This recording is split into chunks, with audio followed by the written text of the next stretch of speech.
So this is the rear dome light from AM Off-Road. It's a plug and play. You just disconnect the rear factory dome light, connect this one in, snap it in place. It's also got 3M strips here to hold it up as well. So let's go install it. So removing the rear dome light's pretty easy. Just grab a plastic pry tool, slowly wedge it in, and then pop it out. Next thing you want to do is just make sure you wipe down the area. Make sure there's no dust, dirt, anything around for that 3M tape to stick really good.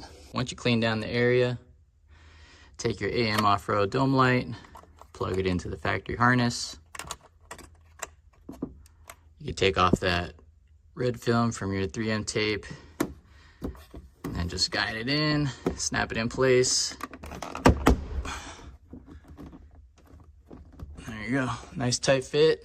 It doesn't interfere with my Black View rear dash cam. It's pretty snug. So there it is installed.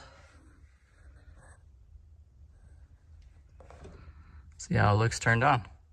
So there it is with the AM Off-Road rear dome light. Much better coverage. You can see there's much more light. Let's go see how it looks from inside. There it is, the AM Off-Road rear dome light kit. Definitely more coverage.